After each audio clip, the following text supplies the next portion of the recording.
Welcome back to CDBG for our afternoon session.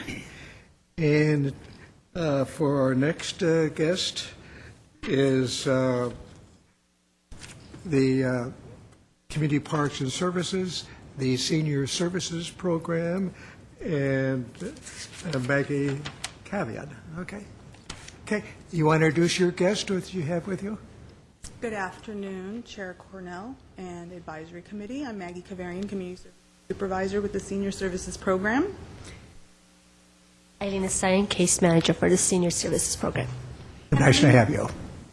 Eileen's going to start because Eileen actually goes into the homes, and she's going to give you a really big picture of what she witnesses and how it affects the seniors.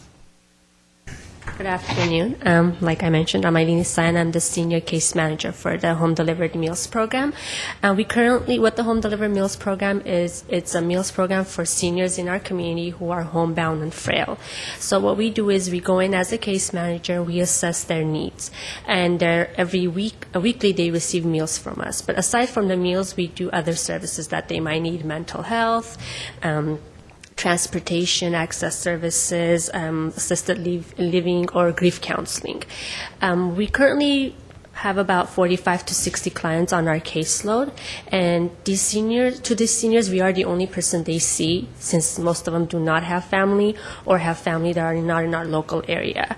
So our purpose is for them to be self-sufficient and remain in their homes.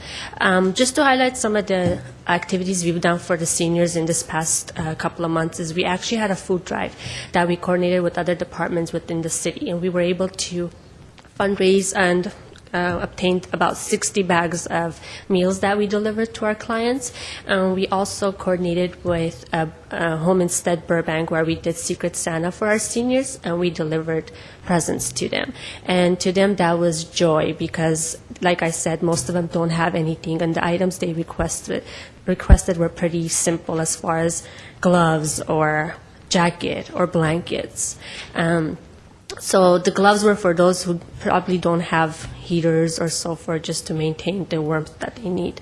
Other than that, we also coordinate with other organizations in our community. We work with the local hospitals, the police department, the fire department, and assisted living and so forth, just for make sure that they receive all the services they need. And most of our referrals come through them and APS, Adult Protected Services. Any questions? Members, any questions here? Not a question. No questions here. Again, we've seen your program for many years, and I guess this is the kind of program where you don't really have a goal. We actually do. Our mission is to allow the seniors to remain in their homes and be self-sufficient, and with the dignity that they, to maintain all their. I'll rephrase that. I didn't mean it to sound that way. In terms of, like we have youth programs and, there are more longer-term goals. Really here is to keep them in a safe, consistent. And to make sure that they are aware of all the services that they do have. And most of them, for example, not many of them know that they do qualify for IHSS, which is in-home supportive services. So we work with them to connect them to the different programs that they qualify for, and assure that, we work with other senior programs, seniors helping seniors and so forth, to, like you said, to make sure that their well-being is taken care of. How long does a client normally stay with you?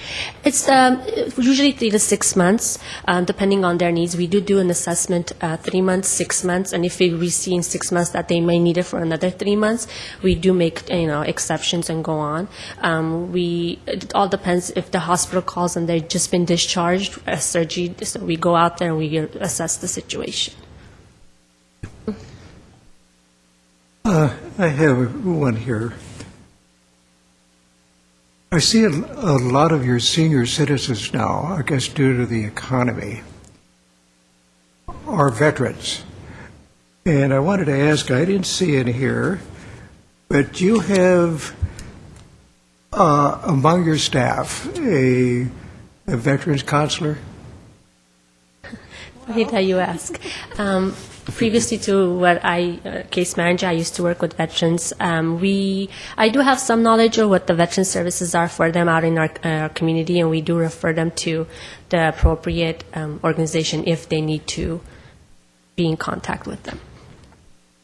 And a follow-up here, on a case manager, Spanish-speaking, or is your staff bilingual in that accord? What we've noticed is because the baby boomer population is growing, and we have over 40,000 seniors in Glendale, and of those 40,000, 7,200 are Hispanic. And before we had a restructuring at the City of Glendale, our case manager, who we previously had retired, he chose the early retirement incentive, and he was assisting many of our Hispanic-speaking clients. So we see a gap there, a great need for that group. And that's why we're requesting this proposal. Last year, due to the HUD funding, in which we were cut down over 35%, we weren't as generous on your allocation as we had been in the past. And I was wondering, if of the $20,000 that we did give you last year, were you able to budget, squeeze, manage? And because I'm quite sure you had an increase in workload. It always happens, especially with the economy the way it is right now. We have been using it, and I think we were a little over budget, but that's okay because we needed to help our seniors. And we do our best. We have a great staff, and we just try to make it work. Okay. If no further questions, let me thank you both for coming. You're doing a great job, and appreciate your participating. Thank you. Thank you. Evaluation forms.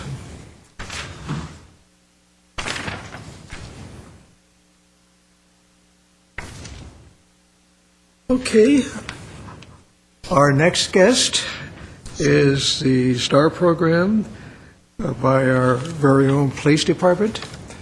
And I'll let the sergeant take over from here. And nice to have you back, Sergeant. Thank you, Chairman Cornell. And members of the committee, I'm John Gilkerson. I'm the Community Policing Sergeant. Since 2008, the STAR program, Students Training as a Role Model, I brought a few graphics for you, has been under my unit. The longtime coordinator, Sue Shine, of course, still works for me. Moved on from the STAR program. Officer Blanca Aguila took over. She's been off on an extended leave. Mm-hmm. So in the meantime, Officer Rebecca Lopez and Officer Alex Z have both been pinch hitting for her and doing a very good job. Officer Lopez came from patrol in January to my unit as a school resource officer, so she's now taken over pretty much as the primary STAR lead until Officer Aguila comes back, and then we'll decide where we go from there. But she's doing a very good job, and so is Officer Z, pinch hitting for us. We're in a partnership with Community Development and Parks with Norma Valles, and we have Rosalinda Coronado as our hourly program coordinator. Unfortunately, neither of them could be here today. So we are here on behalf of both agencies to seek continued funding for STAR from CDBG. I'm going to let Officer Lopez step up and give you some current information on the ground, if you will, as to the STAR program. Nice to have you, officer, and being Thank part you. of the program here. Thank you. Glad to be here. I've actually been assisting with STAR for about 2 years. Now, during these 2 years, I pretty much worked with the children. I didn't really do any of the paperwork or anything like that. So from what I know is from what I've seen working with the children. And what I really wanted to do was emphasize, how good this program is and what I've seen being a part of the program. As you may be aware, it's one of the only programs that we actually have law enforcement mentoring the youth here in the city of Glendale. So it's been such a good opportunity for me to be able to work with them. And some of the things that we do in STAR, right now we have 18 students. We would love to have about 25, but because, of the limited resources, it's just not very ideal. We like to have it where we can actually spend time with each child and each student and try to really focus on every student, independently, and really be able to keep track of their progress. So Working with them, I've just basically, some of the things that we do is one of the main things is lesson plans. We try to cover, every week we meet with them on every Tuesday from 3 to about 6:30, sometimes 7. And we try to form lesson plans so that they can, it could be about any topic, whether it's safety, whether it's respect, several different topics. We try to think of something every month, a theme every month. And we go over things that, sometimes they may not have gone over before, or they may not really, they may not get that from their parents at home. And obviously, I'm sure you are aware, these are obviously at-risk students. So they come from families that either have the siblings that have been in and out of jail, or parents also. They're also, come from lower income families. So we really try to give them what they won't get at home, give them the advice. And my experience there I really support this program. I have changed hours and worked, both Officer Z and I have changed our shifts, changed our hours. We've done a lot of things to make sure that we are, stay with this program and stay with the kids, even despite all the hardships that we've, encountered with the limited funds. But one of the things that I did want to mention was that we do depend on our program coordinator, which Sergeant Gilkerson was telling you, that is Rosalinda Coronado. She started helping us this, I think it's been, 6 months or something like that.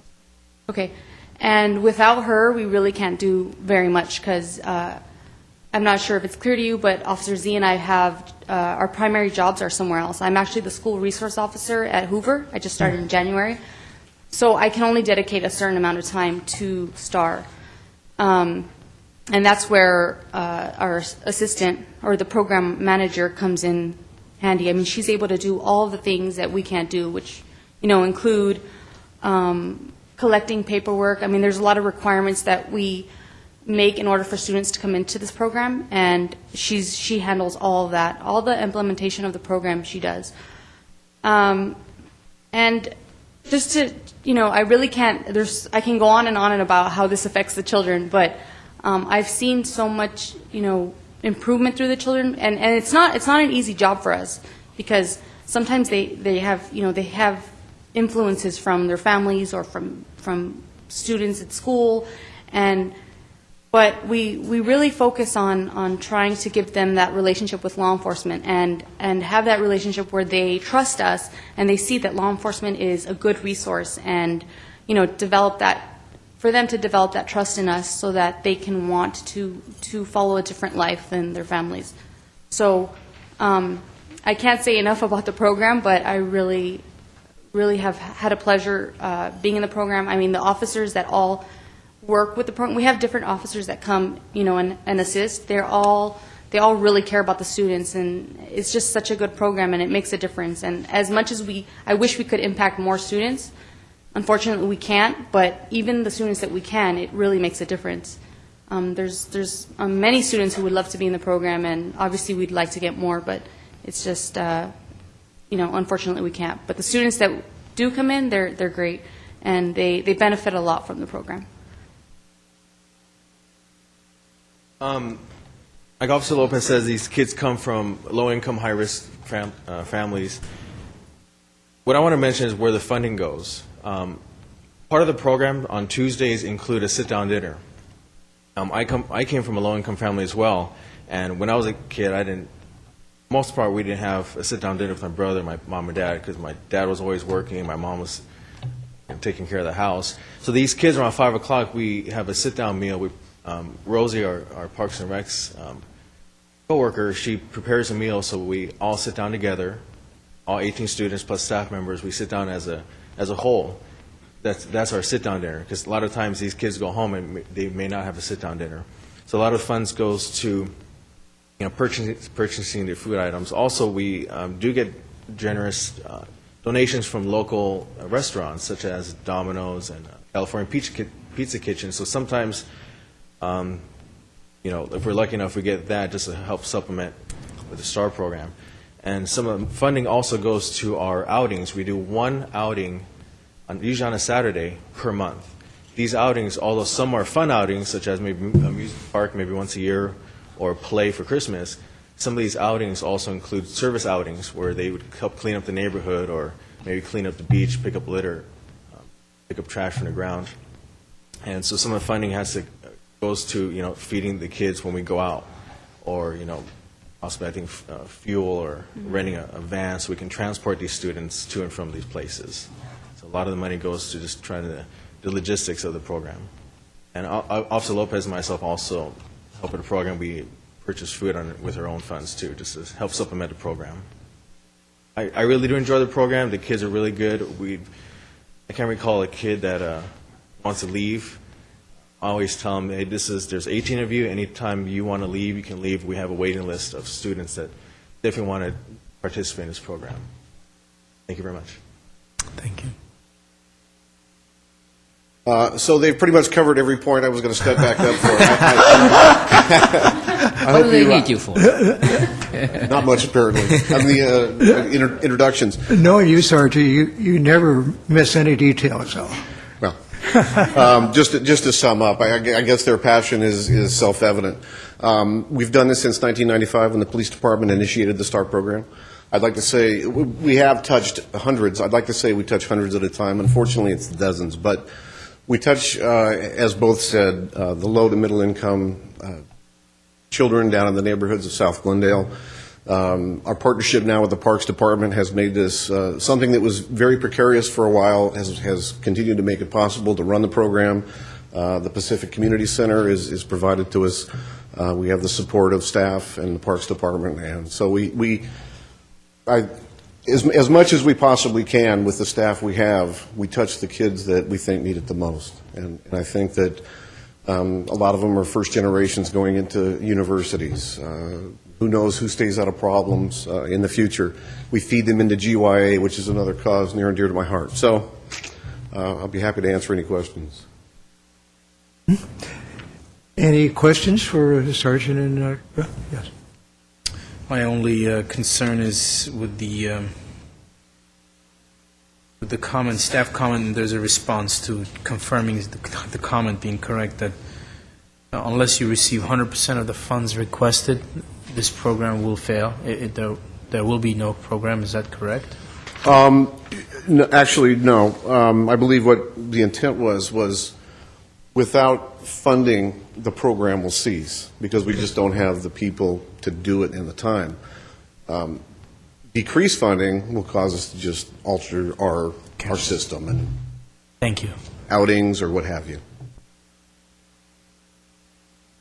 Actually, I have a question and a comment. I was actually participated years ago, taking one of the outings, taking one of the groups out to the Peterson Museum, Very nice. the Automotive Museum on Wilshire. And let me tell you, I can sense what you guys are saying. The experience was really a great one, being able to talk to the kids and mentor them and talk to them about careers and whatever.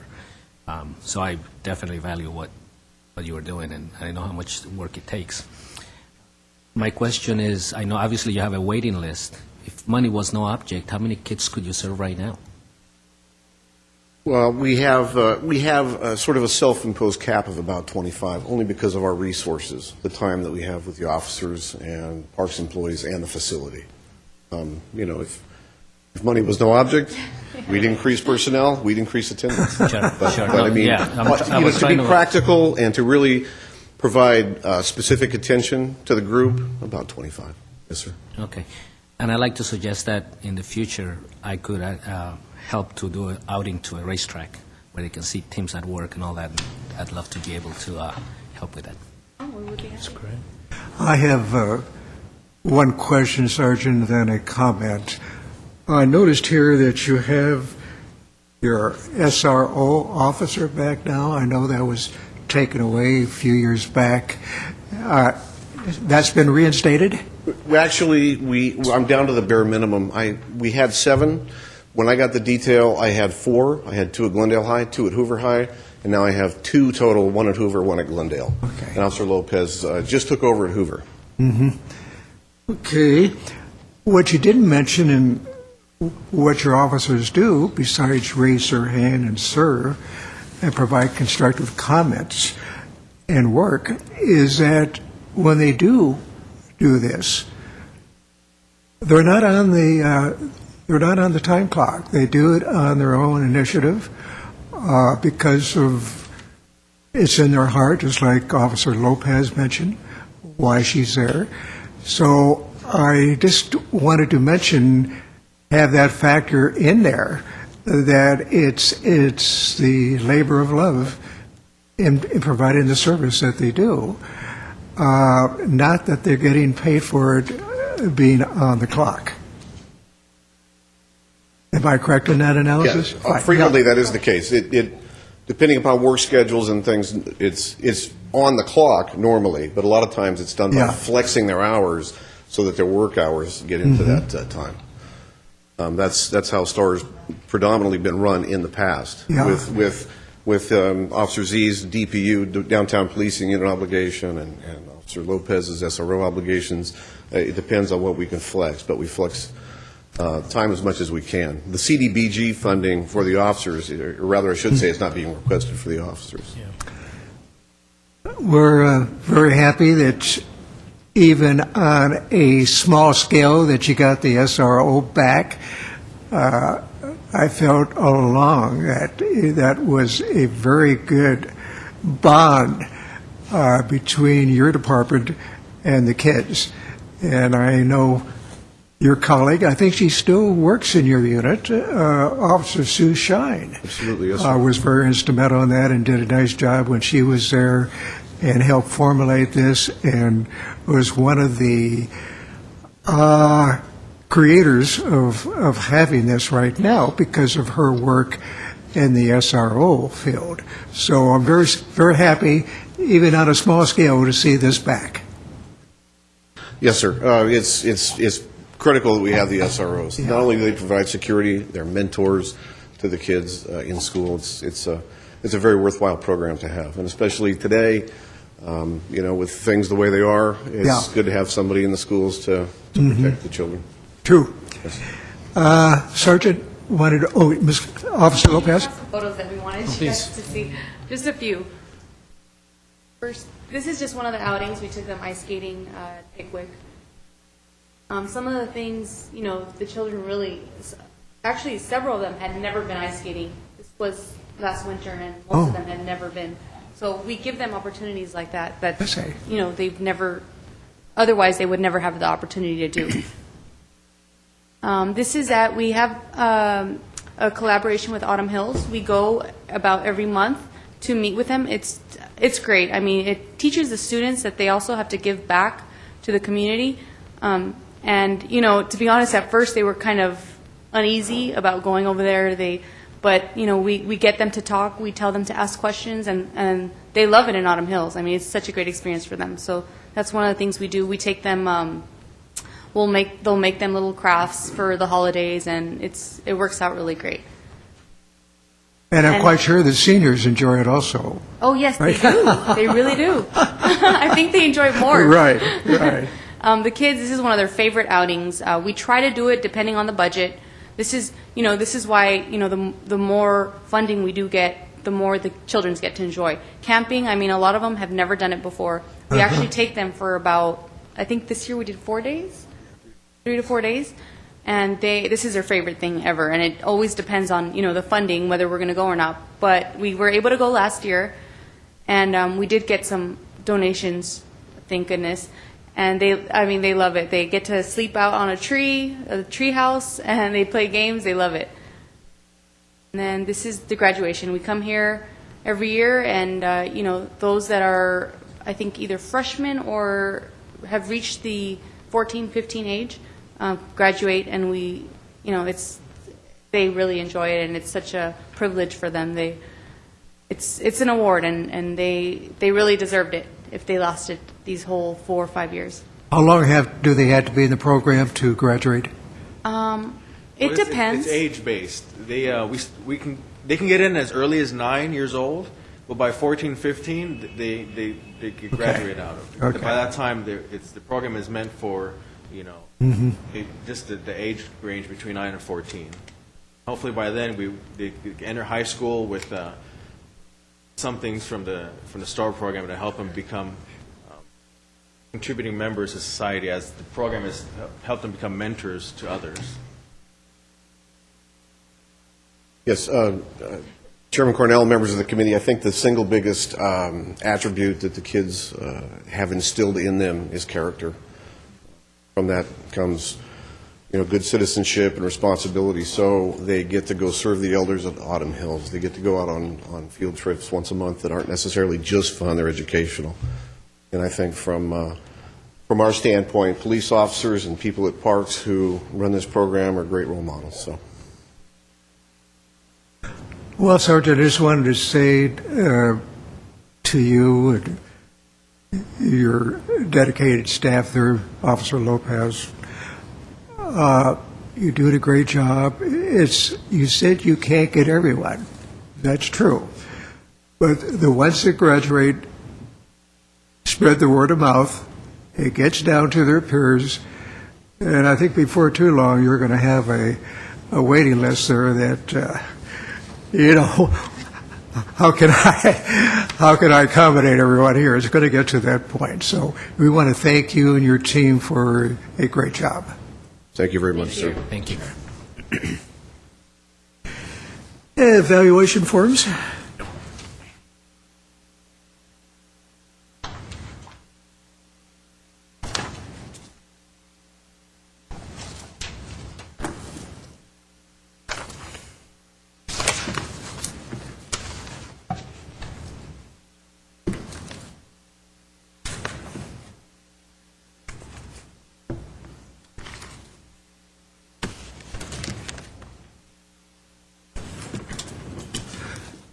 Okay, welcome. Nice to have you back. Thank you.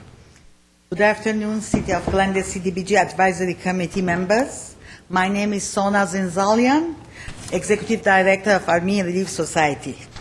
As you know, Army Relief Society Social Services has been providing services in the City of Glendale for over 3 decades. ARS is considered a reliable one-stop center to meet the urgent needs of the needy and underserved population. ARS is requesting to continue the management and operation of its existing community outreach project. This will provide social services to low and moderate income persons, individuals and families, as well as life skills for seniors. We target individuals and families who are newly arrived in this country with language barriers. The purpose of the project is to work towards improving the standard of living and meeting the societal needs within the community. The Army Relief Society Social Service is particularly interested in assisting new immigrants and refugees to acculturate and adjust to life in the United States and achieve self-sufficiency. We offer life skill English as a second language classes for seniors, providing counseling and assisting them with finding employment with this economy. The target population will include immigrants with limited English ability who are unemployed, as well as seniors and youth. ARS proposed to serve 190 unduplicated individuals to provide the following services. First, life skill ESL classes 2 days per week and 2 hours per session for 120 seniors. Individual and youth and family counseling by licensed therapists for 35 individuals. Everything is free of charge. Job search assistance and employment referrals for 35 participants. Moreover, ARS, next to 190, will continue to provide general social services for hundreds and hundreds of Glendale residents per month. So per year it's thousands. All services will be provided at the Army Relief Society 5117 West Glenox Boulevard. The project meets the program priorities of employment, senior services, ESL basic skills identified in the RFP. Thank you very much. Any questions here for Yeah, just a question I think we ask most years. You're obviously a much larger part of a much larger organization. So the numbers that you just quoted, in terms of 190 unduplicated clients, those are Glendale, and that's for the CDBG. That's correct. Even the other ones that I said per month, next to the 190, the general social service, it's all Glendale, all low income with language barriers. And I know that knowing where your office is located, your facility is located, not necessarily South Glendale, which is where CDBG funds mostly are to be used towards, but would imagine most of your clients do come from South Glendale? Yes, and we give them a bus token. We get bus tokens, so we provide bus token to them so they can come. Okay, great. Yes. Thank you. And I urge you, to fund. I know with all this economy and the cuts, the Glendale, need, because I have to say, through the census of welfare office, and all the unemployment, all these people, they need our help. The clients is increasing, the funding is decreasing, more refugees, more immigrants are coming from Middle East because of the war, that we helping the Syrian now, we used to help the Iraqi. So we prevent the problems. We're a social worker, we solve the problems. Because of this economy, there's unemployment, there's divorce, domestic violence, homelessness. So with this money that you're funding ARS is preventing and assisting these residents of Glendale to not become homeless, to not become unemployed, to not have domestic violence, They're all residents of Glendale. I'm saying, that, it's proven, there's a large number, they need our assistance because we are a one-stop center with all this language. We speak Arabic, we speak Russian, we speak Farsi, and everybody, when they have that Medicare changes or this, they ask us from UC Berkeley, from USC, everybody, they know that they have a variety of clientele that they can do their surveys. So there is no other foundations or in Glendale that it's helping this community, the general social service, Please take it in consideration and fund the requested amount of the money. Thank you very much. We always do our best. I know that. You mentioned your scenario there about everything is increasing, Yes? except one exception. Our funding is decreasing. I know. But That's where the challenge is here. I know, So- but it's very cost effective, the service that we're giving.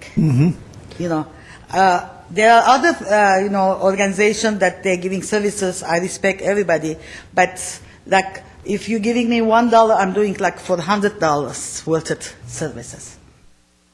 We know that. And we're unique, We know that. We know Thank you you. well enough, too. So we'll do our best up here. Thank you very much. And thank you for coming. Thank you. Thank you. Thank you. Evaluation forms? Thank you.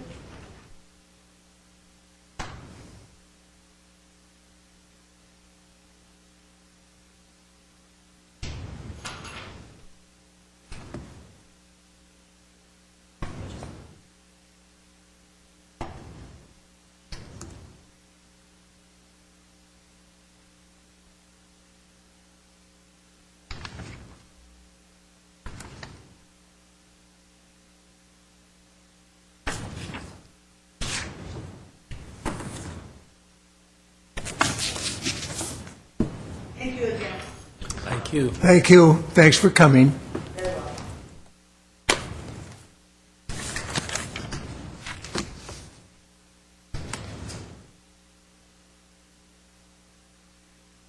I see our last one here is the multicultural program of ESL for Associated for the Retarded, GAR. And I see here you are. Hi, Sandra. Walk straight in, right up to the podium. Nice to see you. And your shiny face. Surprised to see you alone. Normally you always have company. Well, my other staff member is parking, I think, right now, so a week. Can you join me, unless you want to wait a few minutes? We're Do I have- going to certainly do that, or if you want to start, and... Go talk straight up, so I don't want to hold you up. Okay. I know she was parking. Okay, Still have like 2 minutes? yeah, fine, All right, yeah, why don't we wait? And I'm... fine, we'll be happy to wait.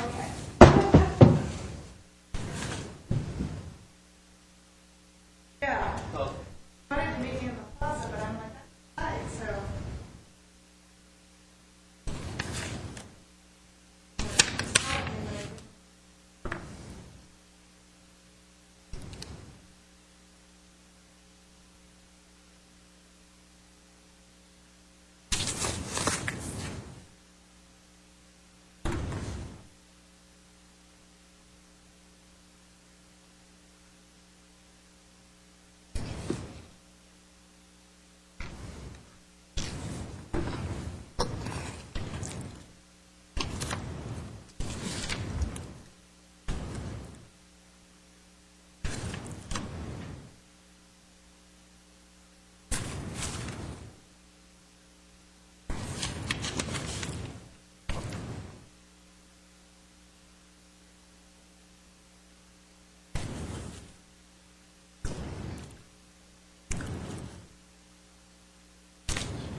Do you think she's looking for you in the garage? But that's okay. I'll go ahead and start. Why don't you go because ahead? I don't want to hold you guys up.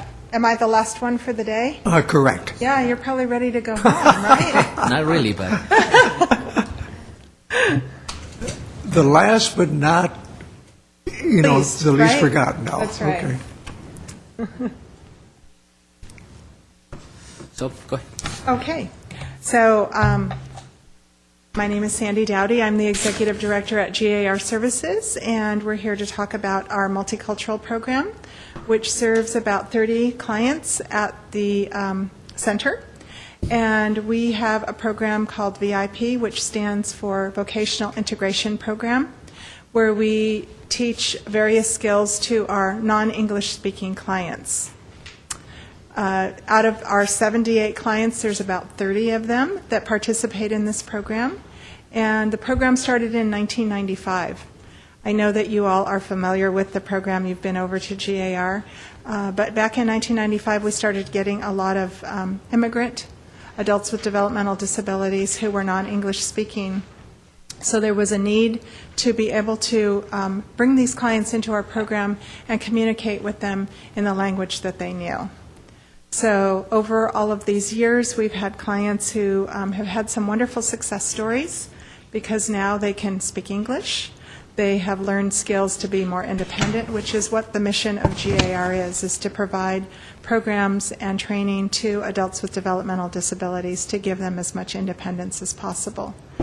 So they've been able to mainstream into the community by finding jobs and learning skills such as shopping, money management, street safety, hygiene, how to interview for a job. And we have one young lady that I know I've mentioned before who now independently can shop for herself, can translate for her parents, can put her money into a checking account. She's also attending classes at Glendale Community College, and she's a direct result of this program. The instructor for this program, her salary is 100% paid with grant money. So every year we come to the CDBG Commission to appeal for a grant to help pay for part of the salary.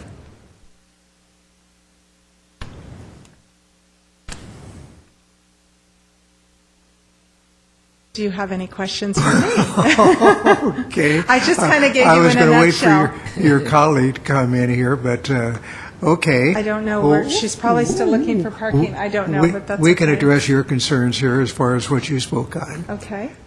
Any questions? Yep. I'm glad you mentioned they're developmentally disabled. Yes, That's the key of what you do. correct. I know that in the local market where I live, I see a lot of the baggers. Mm-hmm. And I'm not a professional in the field like you are, but I've designed buildings for disabled adults. Right, And so right. I recognize some of the The clients? clients, and I think it's great because you're exactly right. When they get that opportunity, they can do okay for themselves, given the right Yeah, tools. and they want to work just like you and I. Yeah, exactly. Sometimes their skills are a little limited, but I know Vaughn's is a great employer of adults with developmental disabilities. I'm assuming that that's probably the story you're talking about. It's one of them. Yeah. But I do have a question regarding the funding. Last year you got 10,000. Yes. And I don't remember. I wasn't here last year, so I don't recall what you requested. But you're requesting 24. What happens Right. if it's less than 24? What we do then is we appeal to other foundations to make up the difference.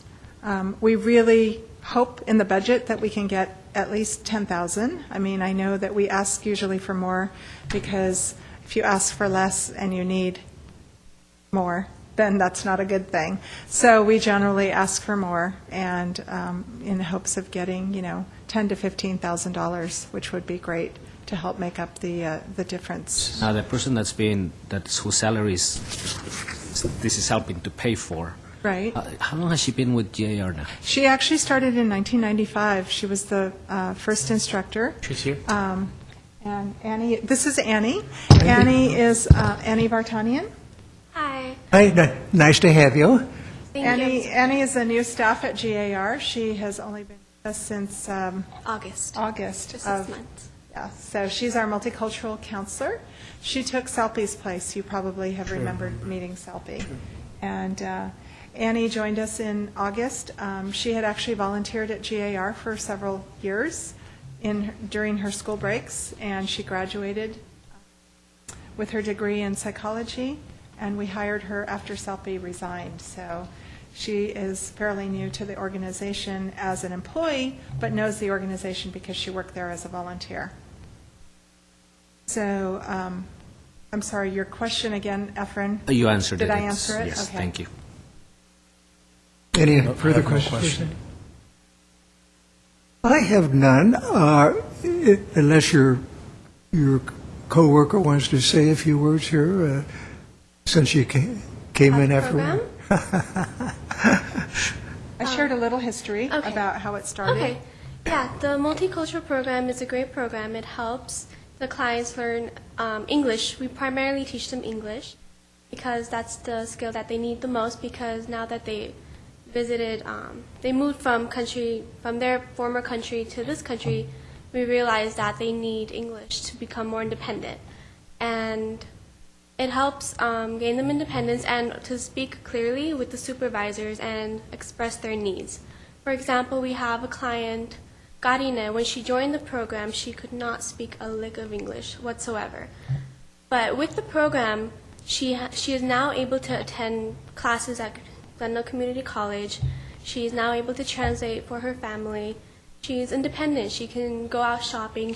Because we also teach money management, basic life skills, how to behave in a relationship, depending on what type of relationship it is. So we have more than one success story, but that's just one for time's sake. I have a question. Do you have any clients from down the street from the UCP building? We do. We do. We have 2 clients that attend our program that live in the building on Newby and San Fernando Road. We used to have 1 client that lived in the building on Providencia, which I know those are the 2 Two buildings buildings. that you've designed. But yes, we do. So, as you know, that's independent living. We also have the 3 group homes, which I know that you were involved with the last home that we opened in 1990. But yes, we do. Glad to hear that. 2 clients. Because that shows that the organizations are working together. It's great. I have no other questions. Thank you. I see no further questions, Sandy, so I want to thank you. Okay. Well, we And look you're- forward to seeing you in April when you come for your site visit. Okay, we'll do that, and thank you again for the nice work and for participating in the funding this time. Thank you. Thank you for your consideration, and we look forward to the outcome of your decision. Thank you. Thank you. Evaluation forms?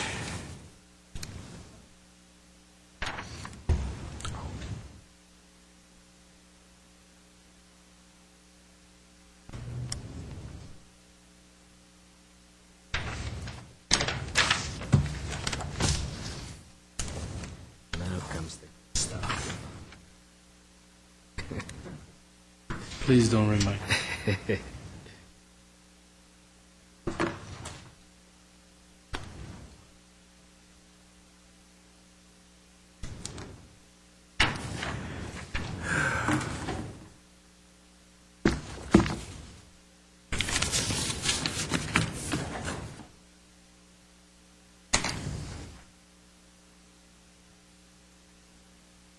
Do you, Public comment, I guess. since there's no one here, I assume that you don't have any cards. That's correct, I don't have any. I think we should have Iris say something. You're all doing a great job. I didn't want to assume that. Being formerly a journalist, I still have that word in my vocabulary.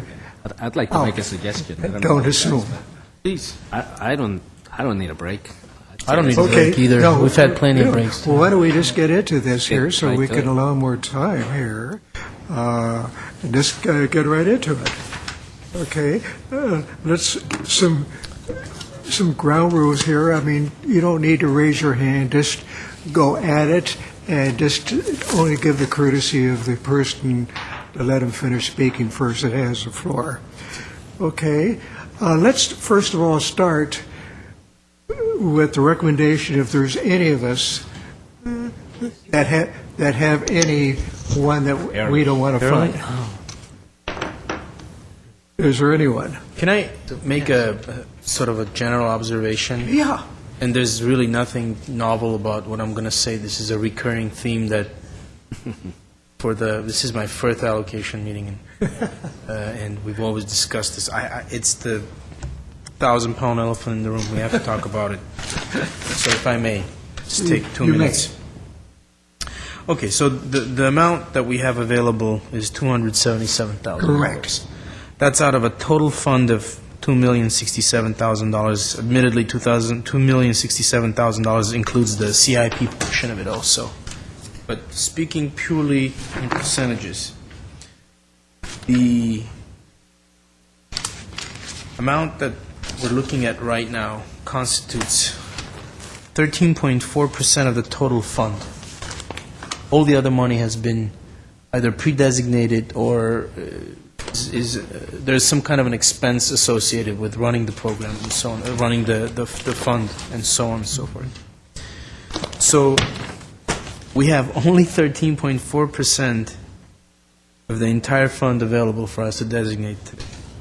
Of that amount, $111,211, which is 5% of the total amount, is being or are being asked by programs once again associated with the city itself.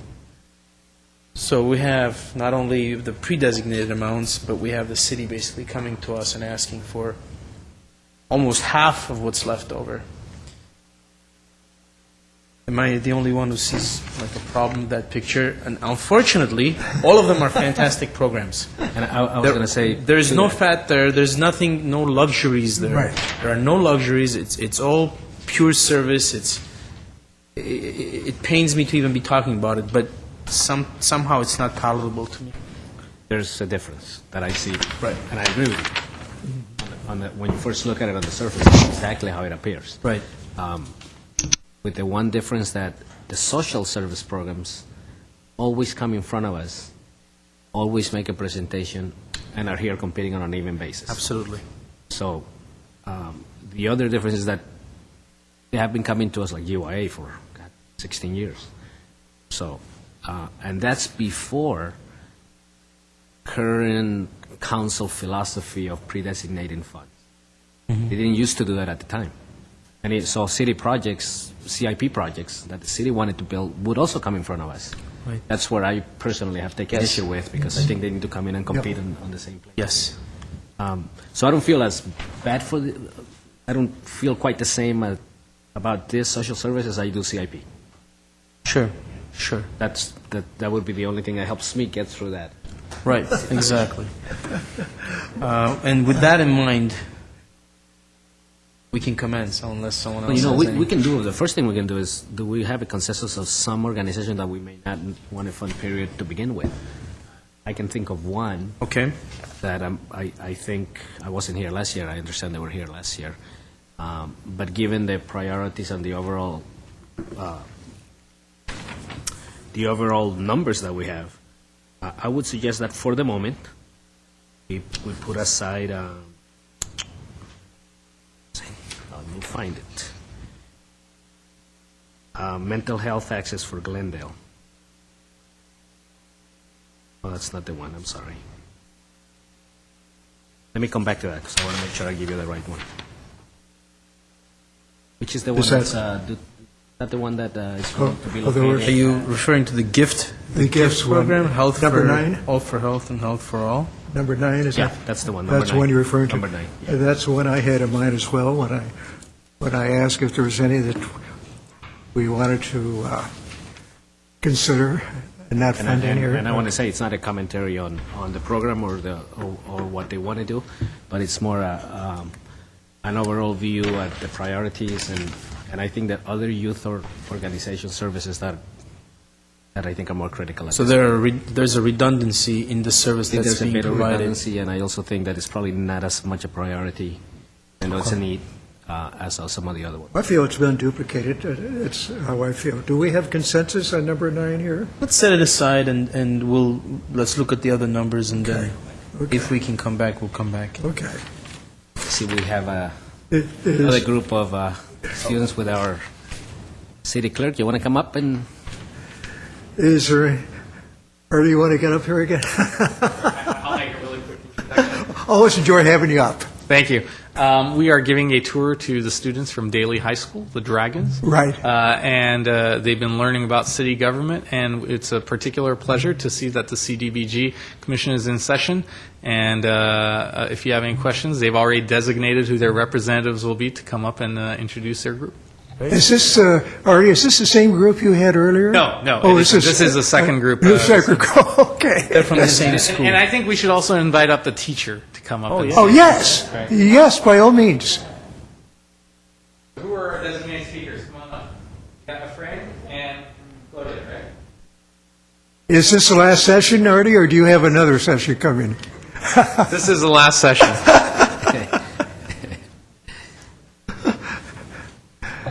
Hi, guys, nice to have you. Hi. Welcome. My name is Karina Velasco, and I go to school at Daly High School, and I'm trying to study to become an OBGYN. I'm Efren Rivera. I go to Daly High School, and I'm enlisting in the Marines right after high school. Thank you for Now, do coming. you spell your name like mine? No. A little different, okay. Okay, Hi, I'm Antonia Pichatelli Carrasco. I've been a teacher for GUSD for 15 years, and this is my government class, and I felt it was very important, and I do take this as a great treat that they can see government in action here, and if I hope they learn anything, that they are part of the decision-making process for the little decisions that are made every day that affect their lives, because they are part of the government. So hopefully after this, they'll be more motivated to become volunteers, to participate in elections and things like that. So thank you. I want to ask you a question. thank you for bringing them. We hope that you come anytime, even if we're not in session. I know Artie likes to come here when this particular committee's in session, and we're very happy about that. But any of the standing committees that are here that meet, it'd be very educational for your class. So you have an invitation anytime. Thank you. I appreciate that. I also wanted to say one more thing. We were here earlier when GYA was here, and being at Daly for so long, I can attest to the fact that they changed lives by giving my students jobs. It's been a little bit difficult recently with the income qualifications. Some of them may not meet it exactly, so we volunteer daily to help them raise money for the general fund, because we know that that money will come back to us by experience and just giving the children a responsibility that is not as afforded to them in recent times as it was before. It's very difficult for our youth to find jobs lately, so I just want to say thank you. I want to ask the lady a question. So you've been at City Hall today, and by the way, I want to say about Artie. You know, I love the way he spends time with youth, like you guys. You know, we were part of the character and ethics group a couple of weeks ago or so, and it's just something that's really needed for you guys. But today you've been at City Hall, Yeah. So what would be the one thing you can tell me you learned? The qualifications and that you need to become a city mayor, and the different district offices that you guys have, and just mostly the history of Glendale, and just everything that Glendale has to provide for the student. Anybody else who's interested in becoming or working for the city of Glendale. By the way, OBGYN is a great career. Thank you. Have they explained to you what have they explained to you what's happening here right now? What we're doing? What our function is? It was to raise. Was it for the money for the city, for the youths, the teen youths? Sort of. Well, on the other end of it, but yeah, kind of. We Okay. explained about the federal fund. Okay. And we're going to have a little debrief. They're going to watch you. They're going to watch your deliberations a little Okay. bit, and then for about 5 minutes, and then we'll get out of your way, and we're going to talk about it and what they observe. So thank you for your time and allowing us to observe your proceedings. Artie, Coming up. what you might do also, when you take them to the forums, see if you can take them to one for the city council or some of the other offices that are running that have the community forums coming up. I think that They all know that about the election date that's coming up. They know about the city elections website, glendalevotes.org. I didn't think I'd get to make a plug today, but glendalevotes.org. Yeah. And they've been encouraged that they want to learn more about the city issues, to go there and learn about the candidates, their candidate statements, and possibly volunteer on one of their campaigns. I told them I got my start as a young Glendalian going and volunteering on campaigns. And so hopefully, who knows, one of these kids today could be up there as a CDBG commissioner or a council member or mayor. or maybe your job. Or city clerk, that's true. Or city clerk. Only after you retire, though. And yeah, very much. Volunteering on campaigns is a great idea. Not that I'm interested in it. Thanks, guys, for coming, participating here. Thank you all for coming. Okay. Okay.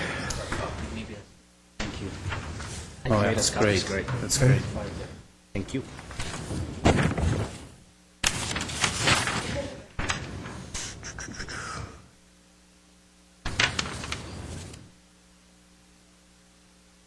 Well, All right, so we're talking about approach. how about we? Here's a suggestion: we put up last year's amounts up for those groups that are reapplying for funds. Okay, This fine. gives us a base to work Yes, from.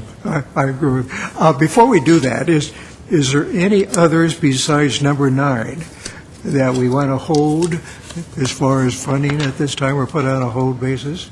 I can't see one. So number 9 is just about it then, okay. I cannot see one. I don't. agree Yeah. with you.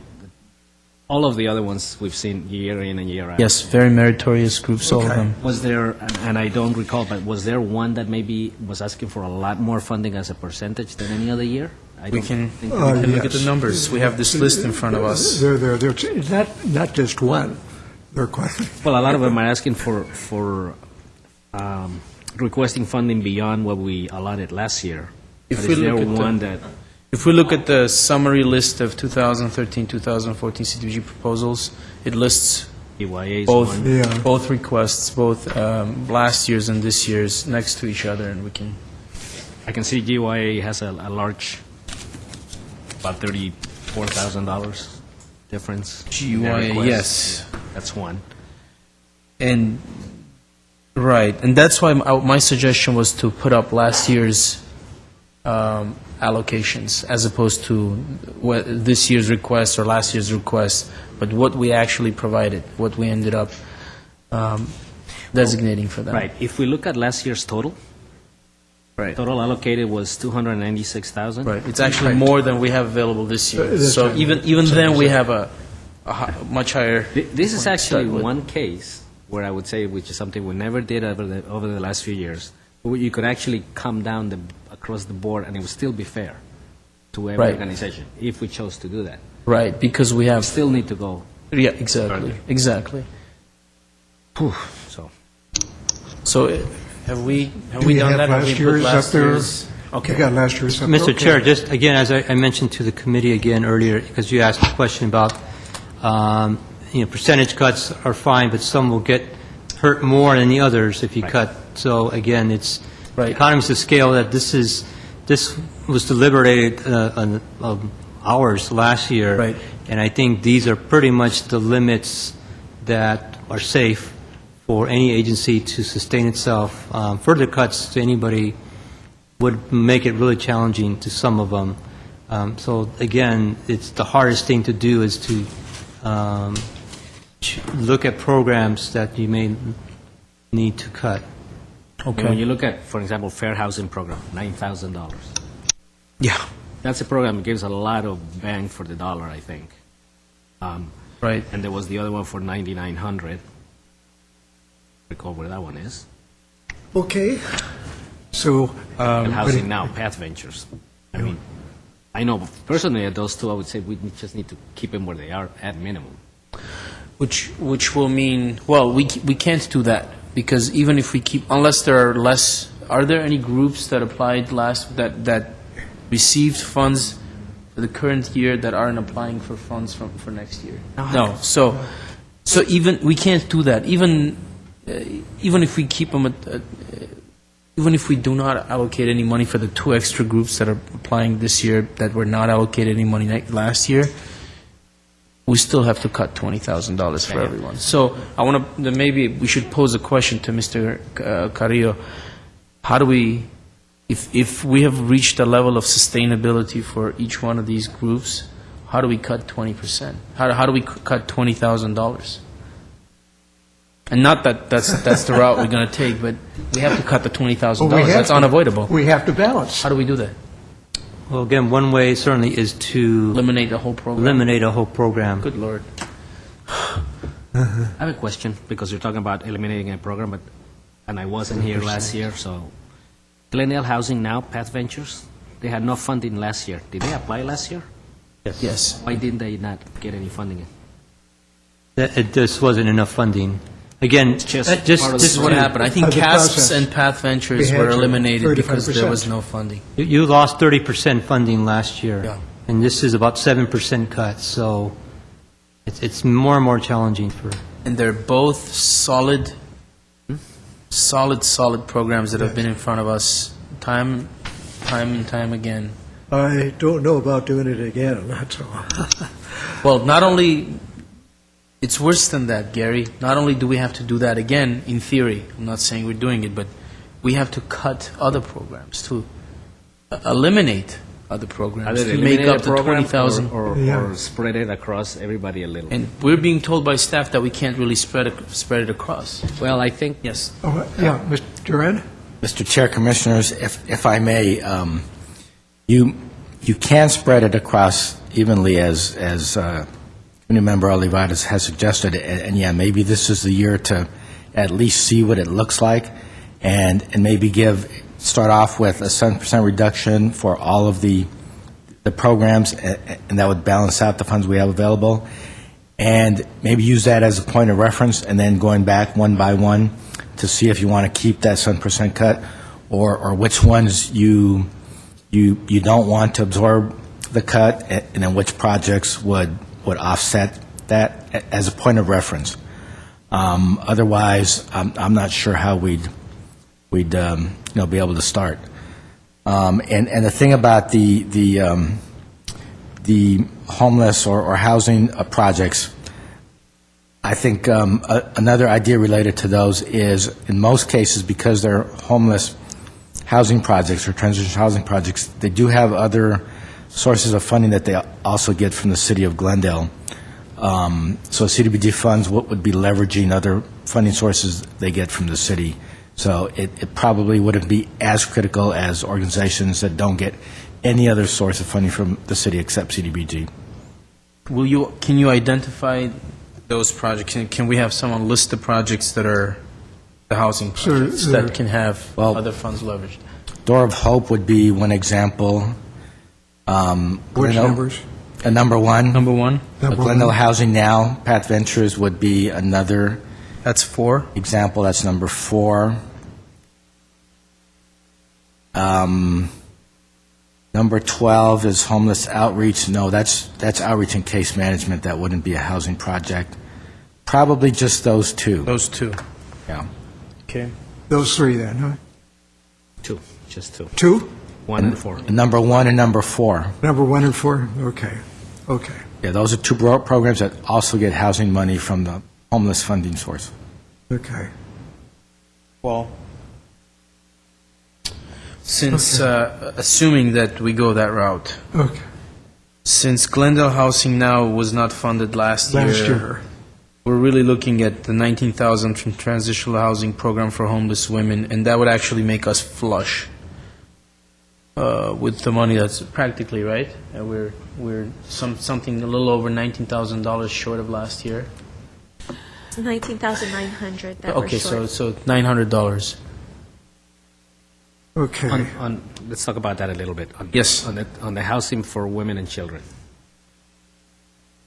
Are we saying, or am I understanding correctly, that if we were to not fund them, that there's a very strong possibility they could get that money from the city or somewhere else? Is that what I think I'm hearing, or am I not catching this correctly? Chairman Cornell, Committee Member Olivares, I think it's more a matter of, with the CDBG funds, they are able to enhance their existing services, most of which is funded with other funding sources. And so the organization would probably argue that without the CDBG funds, the services would be a lot more basic and fundamental, and would not be helping their clients as much as if they were able to supplement those programs or enhance those programs with CDBG funds. Okay. I'd like to put a hold not only on 9 that we concurred with, but also on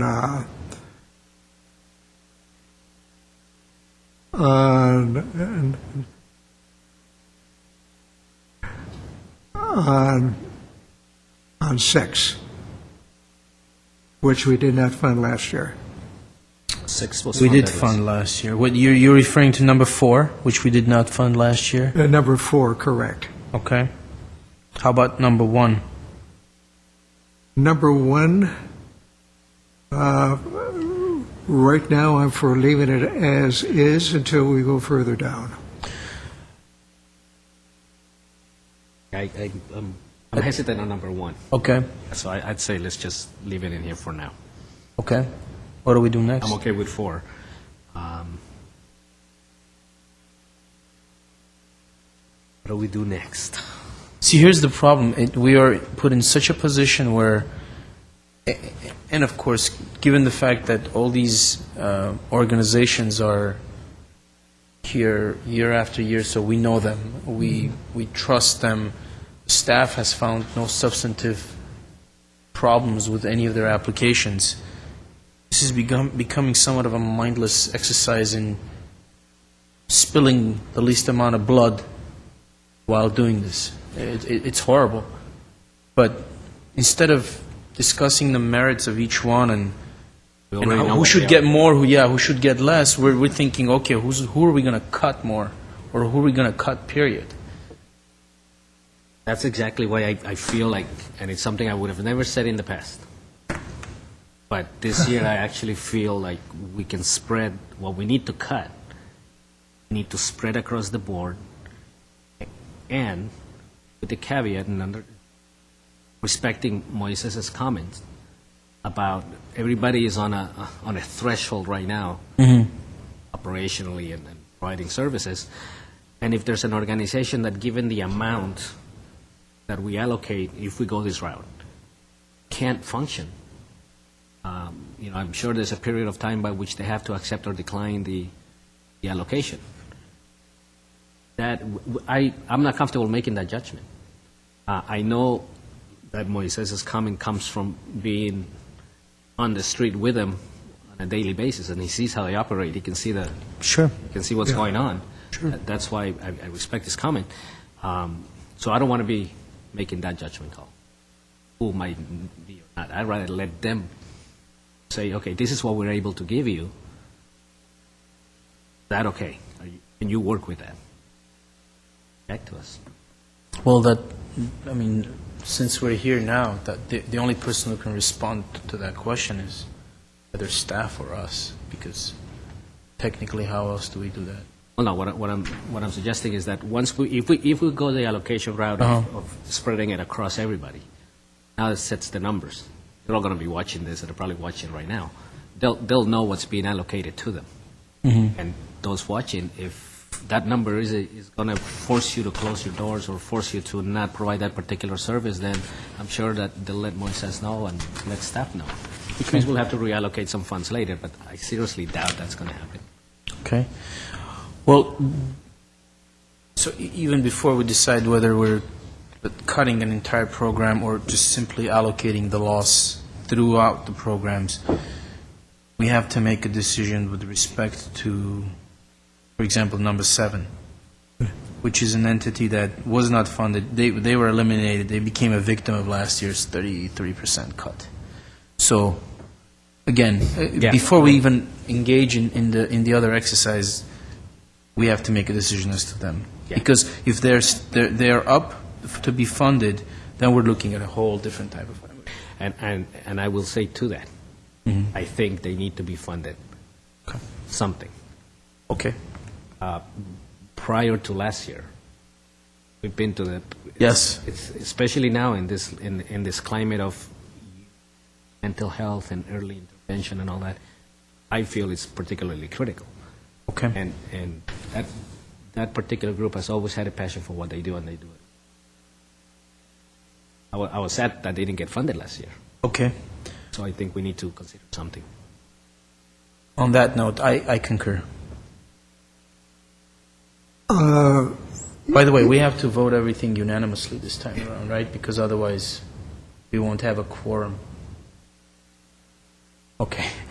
So with that in mind, not to make things more difficult, we have to have a base for CASPs, an amount with which we're starting out, up or down.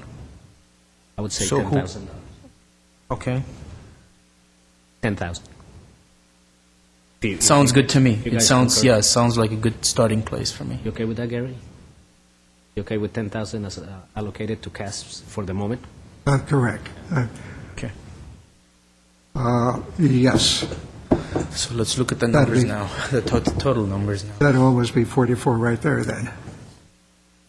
Okay, 29,900 is the deficit at this Is the point. deficit. Can we do What about, 20,900? did you include 4 and what's the other one?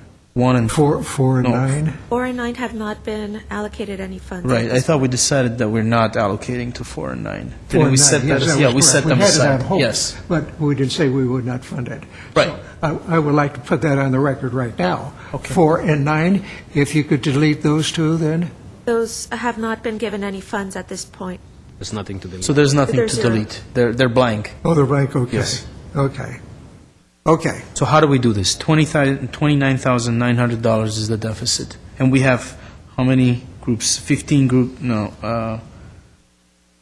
yes, 15 groups that have to bear at some portion of the deficit. I'd like to tackle this a little differently. Okay. Uh-huh. And what's your, There are two or what's your three plan? larger. There are 2 or 3 organizations that belong to a much larger, much more Okay. not powerful, but much stronger base. One of them is the Armenian Relief Society. I'm relating it back to the bigger numbers in this. The other one would be the Glendale Youth Alliance, are the biggest numbers, 51,000 last year versus 52,000 for yes. Probably the other one is charities, which that much more. So a little bit, I think, could come out of those. And which ones, those are what numbers? ARS. It's number 16 and number 11. 16 and 11? Yes. Now, for staff, question for staff. In regards to the Glendale Youth Alliance, do they get any other funding from the city? I don't recall. Chairman Cornell, community member Olivares, they also receive, well, every year they respond to a request for proposal for Workforce Investment Act summer funding. And they've consistently received that funding, and I believe it's anywhere between $200,000 to $300,000 every summer just for the summer program. Other than that, their grant funding is CDBG, and the majority of their funding is either through fundraising or a self-sustaining program, which is a fee-for-service program.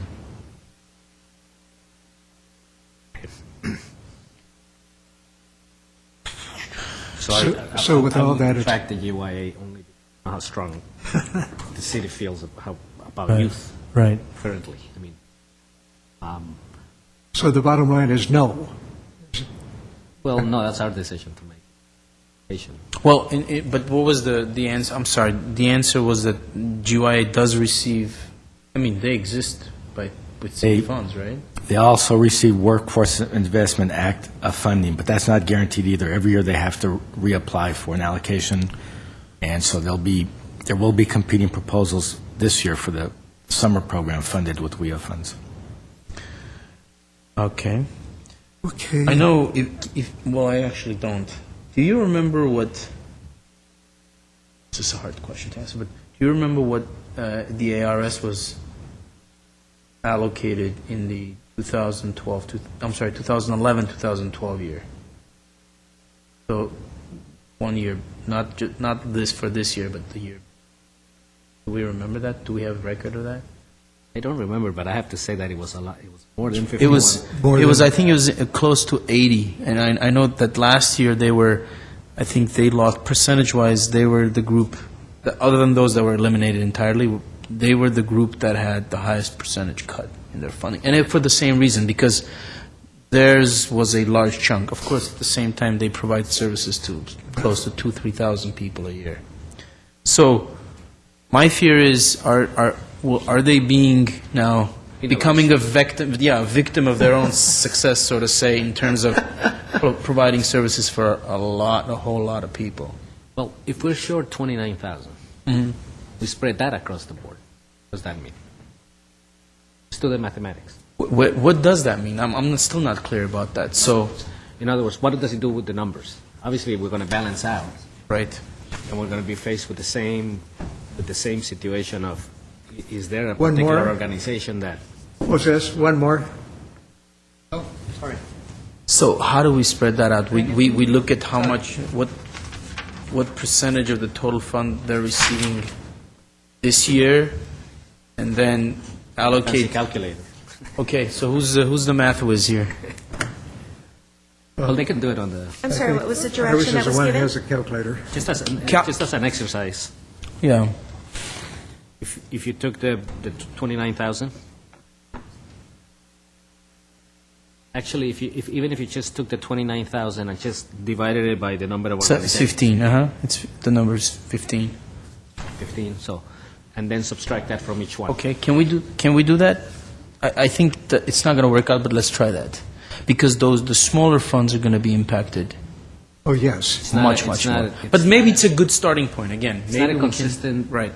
It's not fairly spread across. Exactly. I'm But saying. we I can agree. maybe as a starting point, it's not a bad idea. If we took $29,000 and divided it by the 15 organizations, how much are we It's- talking about for each one? It's a reduction of 1,900 per group. Okay. All right. Can we do that? Can we apply that, and then let's look at the smaller funds and bump them up at the expense of the larger funds? How about that? Were they to be bumped up that? Okay.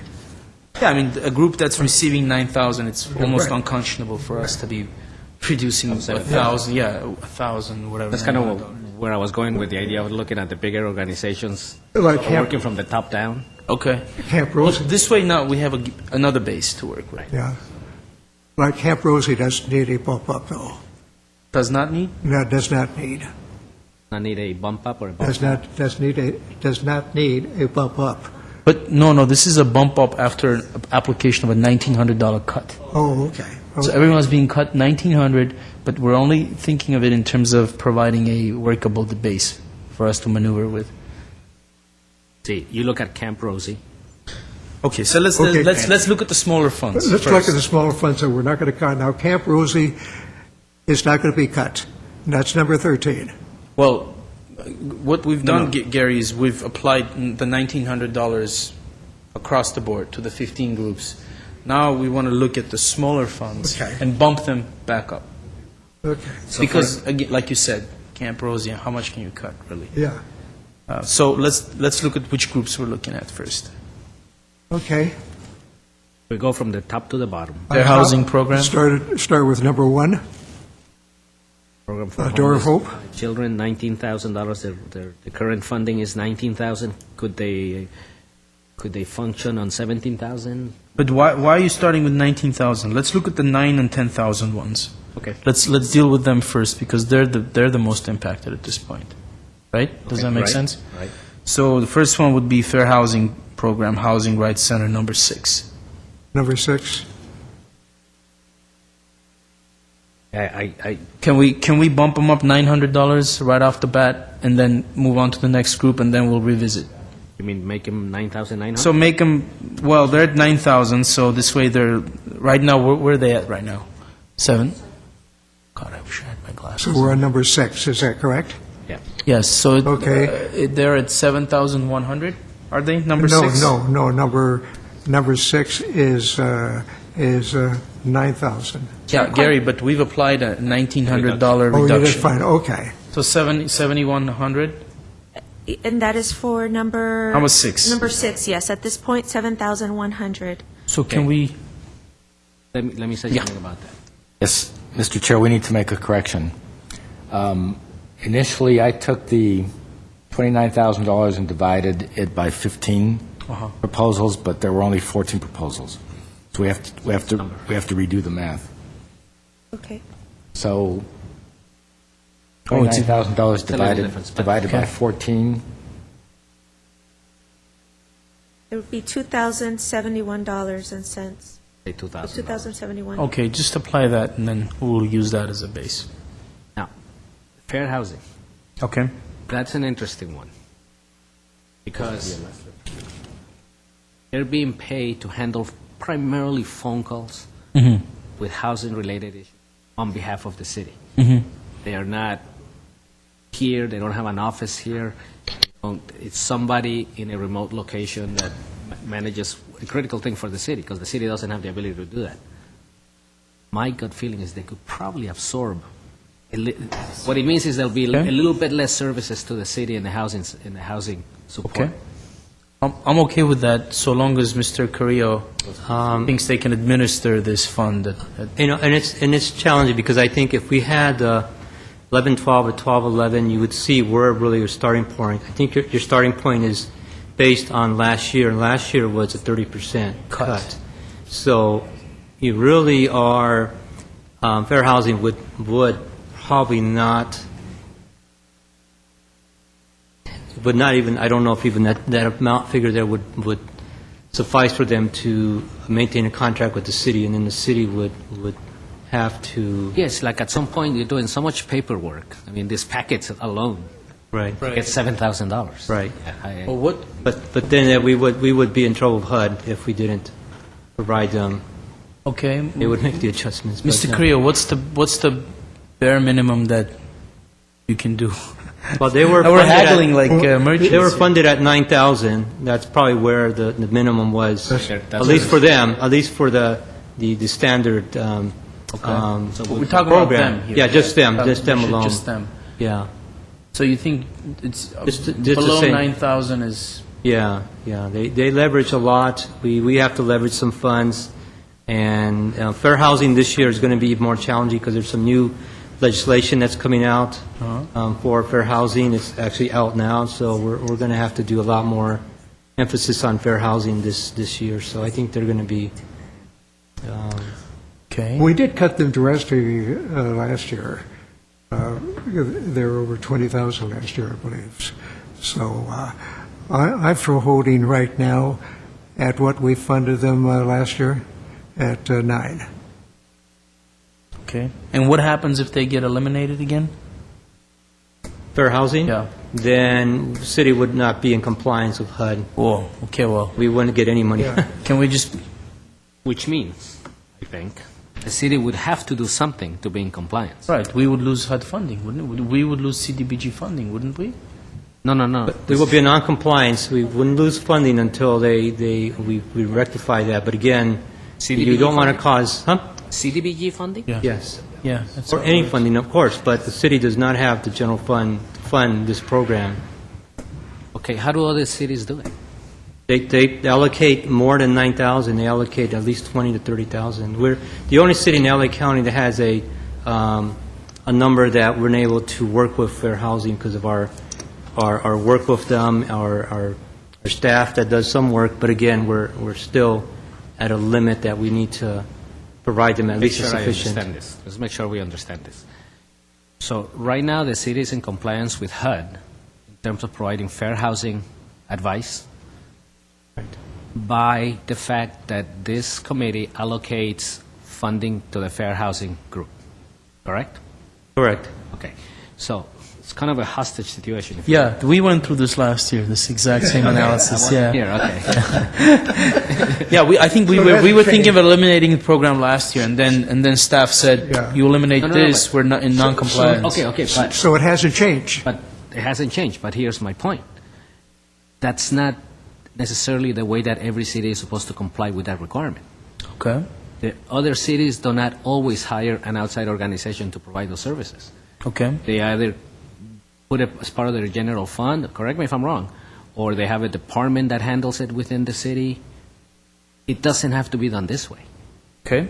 I'm not suggesting that we cut them, don't get me wrong. I just want to understand the situation. And no, my understanding for there's no other cities that contract, that don't contract up to fair housing. There's about 3 or 4 fair housing agencies in Southern California, and then, so all of them really do, because such a specialty area that we just, staffing would cost us 10 times as much. No, and I for understand that. So, My point being, it may be contracted out, but not every other city pays for it out of CDBG funds through this system. Am I correct in that? But I think he said that, but general fund has no money, so. Yeah. No, I don't think any cities that we know of have used their general fund to offset the fair housing requirement. It's most cities, it's a built-in, they won't even have to do the RP. It's a built-in cost of running the CDBG program and being in compliance with CDBG, so it's already It's a built in. pre-designated program. It's almost a pre-designated, but Another pre-designated I think we should program. make it part of the 18% to administration. for administration, You know what? You know- That makes sense. I don't know if that's, I'm kidding. I'm kidding. yeah. But what I'm suggesting is that it isn't just one way that this is done. But let's get off that subject, because that's not what. The cost is much higher. I know the city, I know the departments, maybe housing assist as well, and we've tried to leverage as much as we can, but there's just not much we can do with fair housing. Okay. So we have to bump them up back to 9. 9,000. Leave 6. That's what we're being told. Fair housing. Leave 6. No as uncertain is. terms. Okay. Can we bump them up back to 9? Sure. Well, put it back to 9. Okay, right, down the list we go. Next is number 10. And number 10, Yes, that's a Parks and Rec program, yeah, Youth and Family Services. this is... That's the one that's now at Pacific Park. We cut them drastically last year, and then we had to come back and restate it to recommendations by staff on this. So I am not in favor of reducing number 10. Well, you realize this is a city program, right? It is. We can look at the larger amounts here. Cities, wow. We can look at the larger amounts. But this is essential city project, because it's city doesn't mean it's not, it's a giveaway, or it's not essential. I understand that, Gary, but the point is that at this point, 95% of this money is being pre-designated for city, in essence, Oh, I for know city that, programs. yeah. So this is becoming an academic exercise at this point. You know, we're here sort of, I don't know what we're doing. Well, I think we ought to look at the larger amounts here, that's all. Larger I amounts. understand, but these larger amounts, to the extent they're not city programs, are absorbing all the loss. Don't you think it's a little unfair? It is, but it's better at the top end then at the bare minimum that it is at 10,000. You're only surviving at 10,000. I think it's unfair if we were not dealing with the fact that there is a minimum threshold for some organizations to function. I assure you, we're going to go down this list, and most of them, other than the ones that are receiving the most, large funds, are going to be essential. We're basically at the benchmark below which they can't go. So as a result, we're going to end up having to, Okay, let me throw some out. Yeah, please. Make some quick statements. After school tutoring, home and admin. Okay. Part of a much larger group, a very good group, okay? That's 15,000 allocation. The after-school program, Salvation Army, 15,000, okay? And we got Loaves and Fishes, the Catholic Charities, 40,000. Okay. The next big one, youth employment, GYA, 51,000. Okay. Homeless outreach, Ascensia, 30,000. And the next big one would be ARS at 52,000. Of those 5 that I mentioned, could those 5 absorb a reduction? We know the answer is going to be nobody can absorb anything, but those are the larger numbers. They're the larger organizations. So to me, that's a little bit. We still retain the other programs for the city, because remember, at the end of the day, what we want to do is make sure that programs are provided in Southern Glendale primarily for those services. Yes. So could they still function and provide some of those services at a reduced level? My gut feeling is that they can. Well, they did last time. So if When we we cut them last As time. opposed to the city They did last programs time. that should have the city behind them. You know what I mean? Right, but no, I agree. And you know what? When we have new government, let's make sure that changes. That's why we can't wait till April 2nd, huh?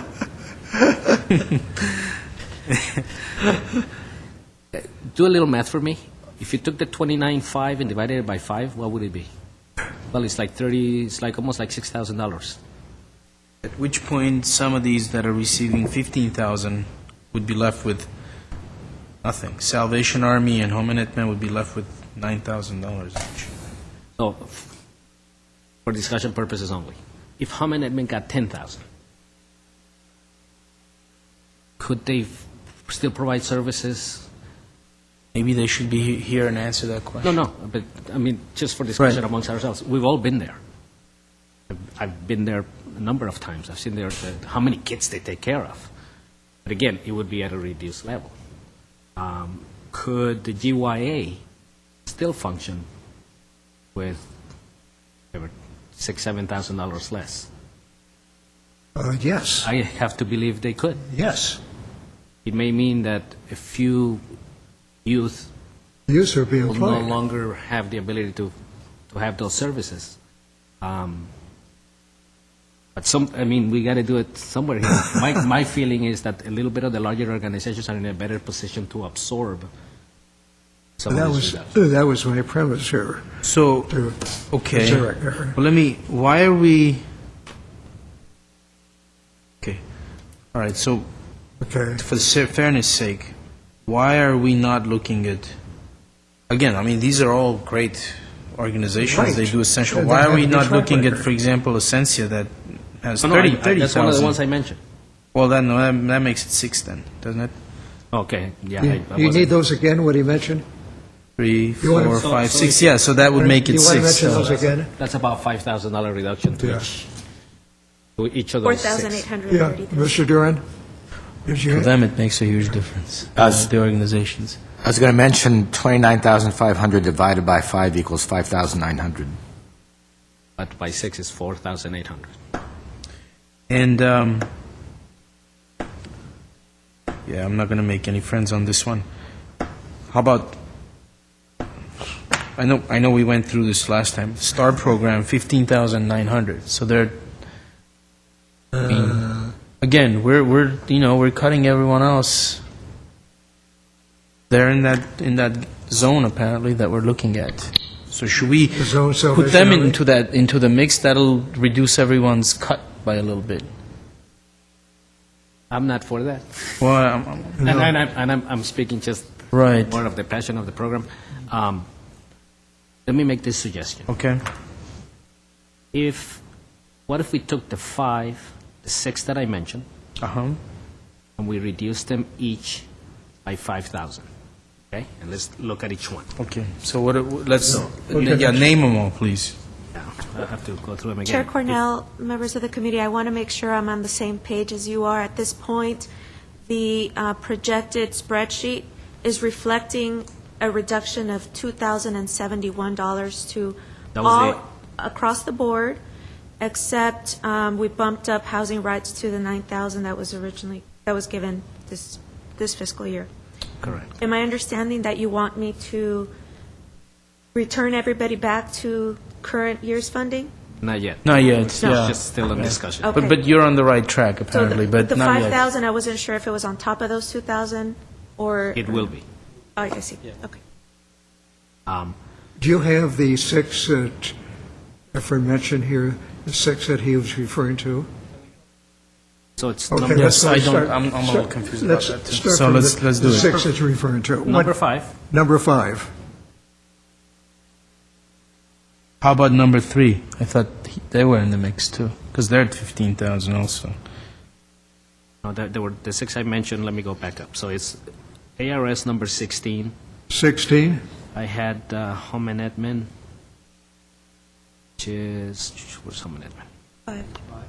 That's right, it's 5. So 5, 16, EYA number 11, it's 3. Loaves and Fishes, which is 8. Missing 2. Oh, Essentia, which is number 12. 12? And it was the Salvation Army, because those were the two $15,000 funds that we were talking about. So if we looked at the Salvation Army, and it went from 15, which is actually less now, right? Yeah. Well, no, it It's should be 12,929. They could absorb 5,000. No, but the 12,000 is already Yeah. all So- across the board. So you're really looking at 15,000 minus whatever this Minus split. 7,000 total, Yeah, which Well, that- leaves him that- at 7,000, which which is the same with home and Etna. which happens again.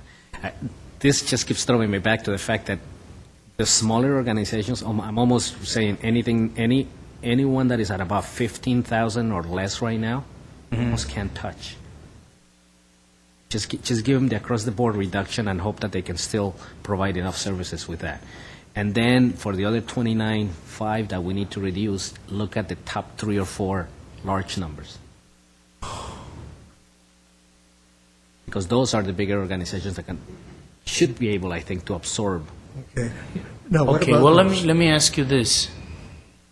I'm a little confused. Who did we conceptually eliminate or potentially eliminate? We had- I know it was number 9. There was 2, yes. Yes, There and was- number- There was number 9. And And Number 4. there was number...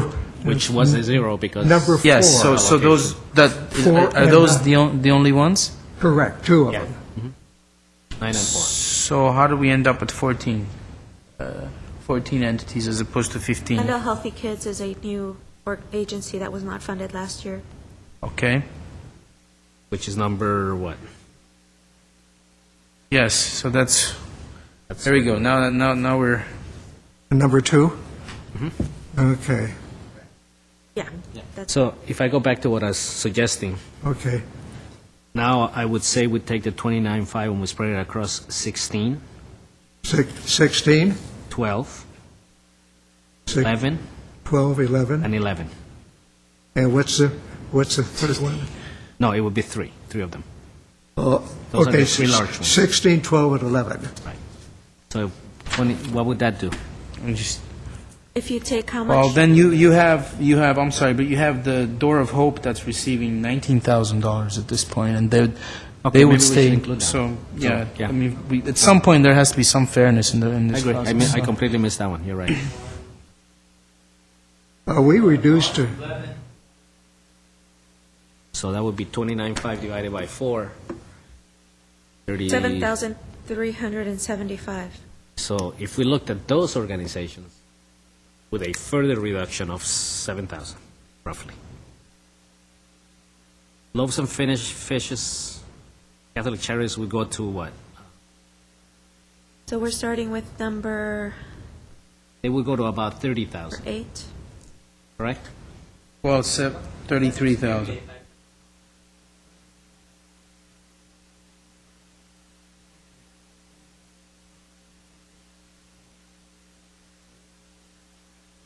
Right.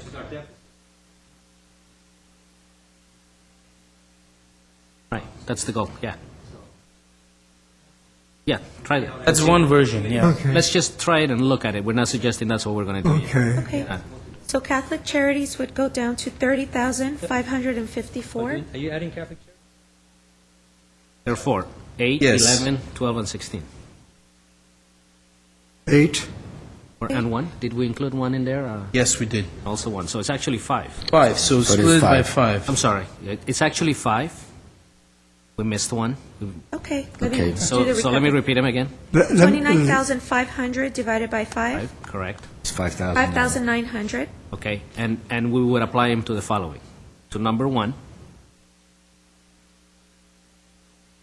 Okay, number 1. Number let me do 8. that math. And One. that's in addition to the 2,000 that had already been taken out? Correct. Okay, one No, moment. no, no, no, no, no. No, no, it's- No, it's from the base amount. It's from last Base year's amount. amounts. Okay, We thank you. I just remember wanna that make- was across the board, so undo that. Fine, let's just undo that. Okay, so you want me to undo everything? Yes. across the board? yes. Okay, one moment.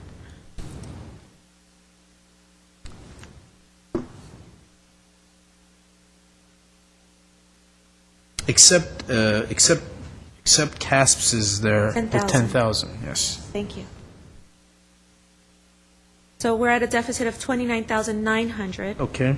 So I'm going to divide that by 5. right.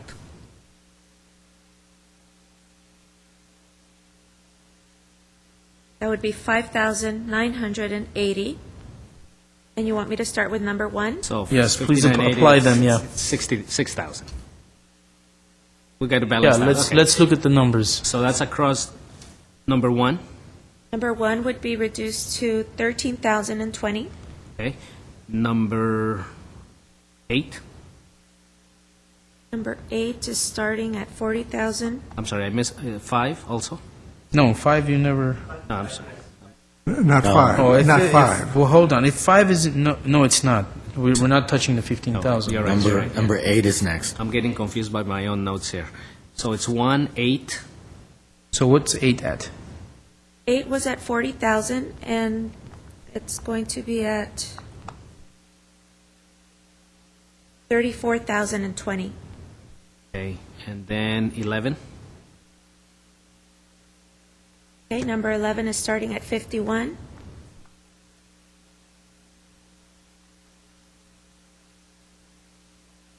And is going down to 45,020. and 12, Number 12 is starting at 30,000.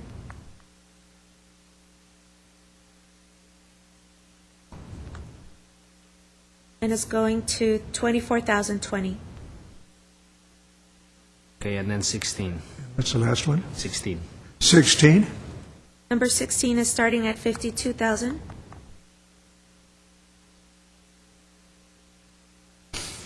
And is being reduced to 46,020. Okay. I didn't hear that figure, Iris. What are we off? 46,020. that would balance.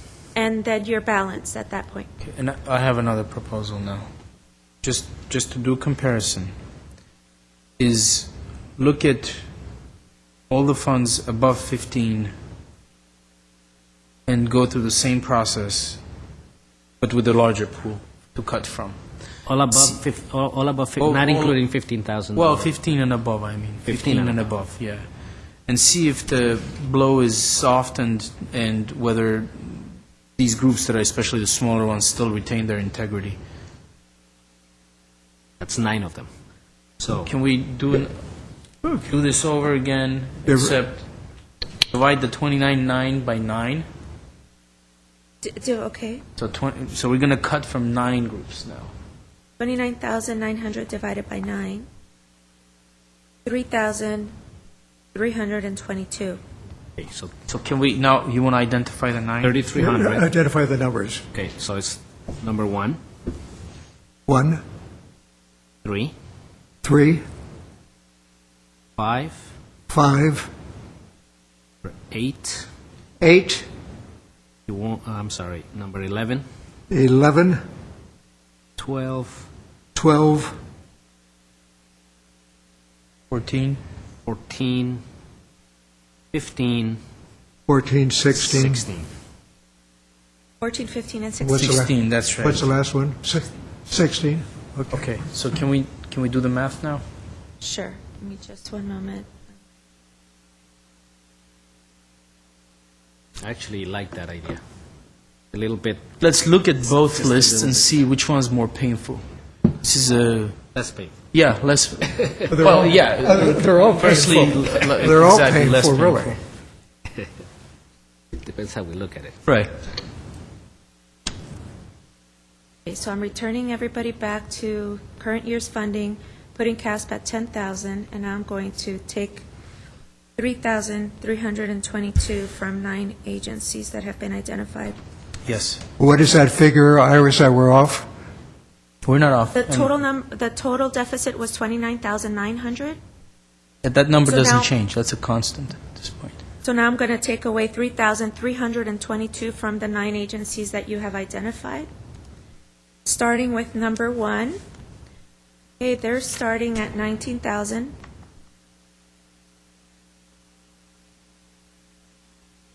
Ending at 15,678. Okay. Number 3. Okay, number 3 is starting at 15,000. Ending at 11,678.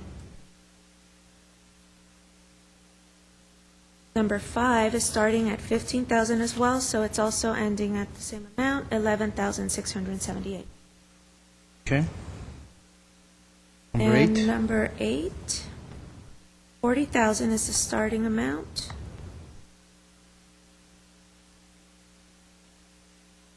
Ending at 36,678. Number 11 is starting at 51,000. Ending at 47,678. Number 12 is starting at 30,000. Ending at 26,678. Number 14 is starting at 20,000.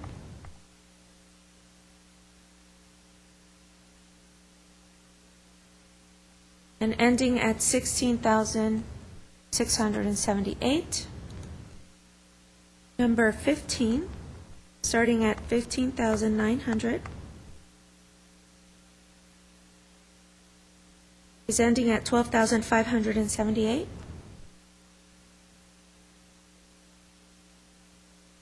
And lastly, number 16, starting at 52,000, is ending at 48,678. Okay. Do we have 2 lists? No. So what is our total, Iris? I can't see that there. Well, we're balanced. We're balanced. We're We're balanced actually- on Oh, both we're lists. balanced, Yeah. okay. We're just short $2. We have a deficit of $2. I have a couple of dollars here. I can, yeah, I'm happy to kick in.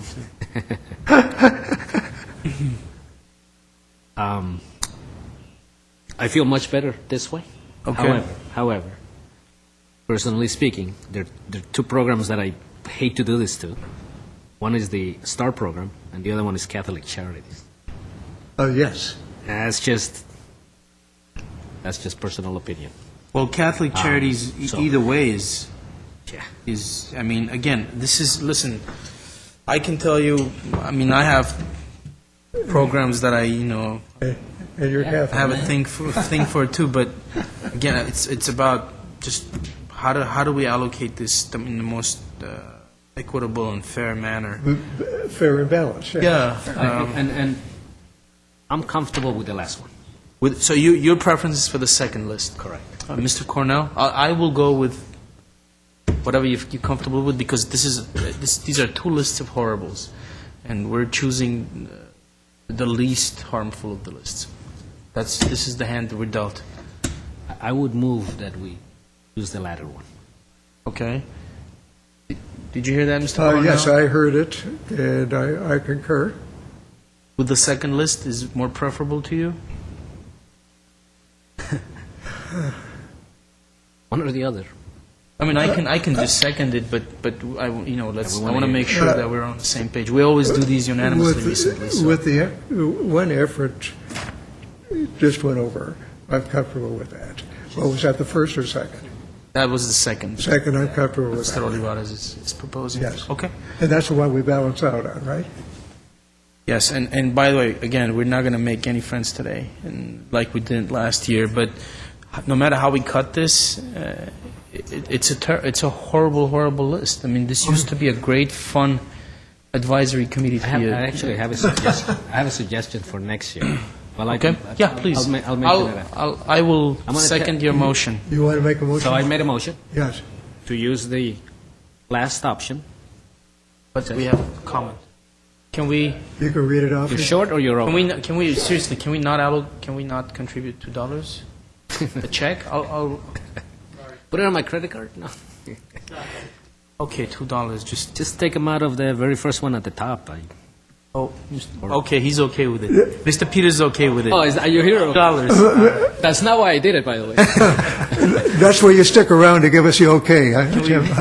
take $2 off of the off of number one? Okay, so I took the $2 off of number one. We're balanced.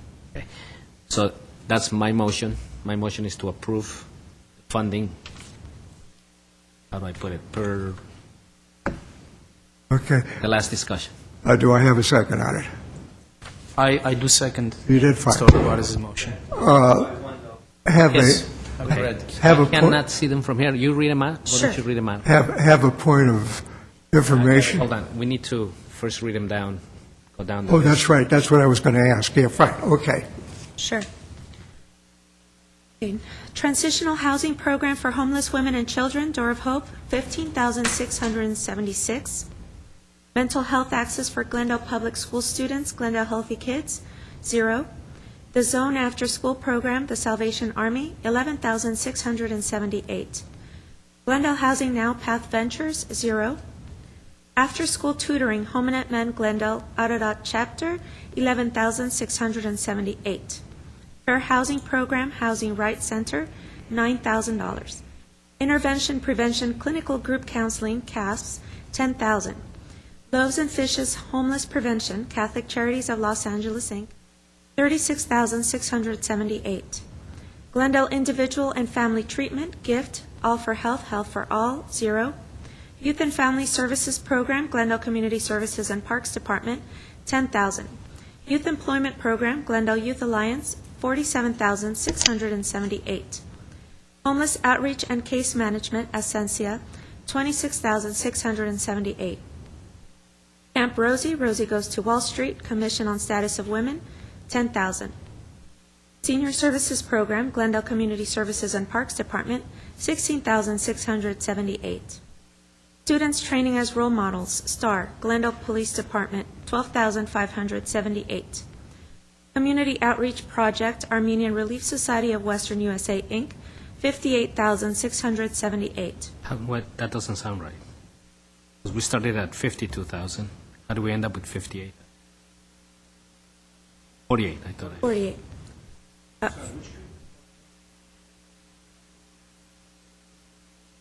Exactly. And lastly, Multicultural Program and ESL Program, Glendale Association for the Retarded, $10,000. Okay, and you want to give the total? The total funds that have been allocated is $2,777, and we are balanced. Okay, so that was my motion, which was seconded. Second. I will take Roll call, please. Committee members, Markarian is absent, Oganessian is absent, Olivares, Yes. Sinanian, with your phone, with your microphone on. Yes. Apologize, yes. Yes. And Chair Cornell. Yes. Great. Thank you, guys. Item 5 is other business. Yeah, I'm going to make a suggestion. Next year, when you get the funding allocation, don't tell anybody what it is. Take off 20%, so when we get here, we're actually giving people money. And then everyone's going to be happy.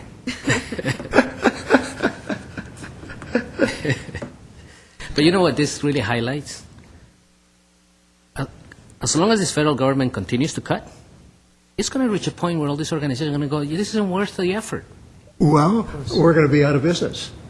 Oh, yeah. Yes.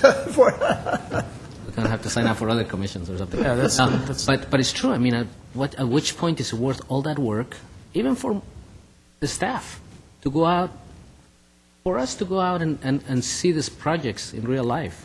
Absolutely. I mean, it's just crazy.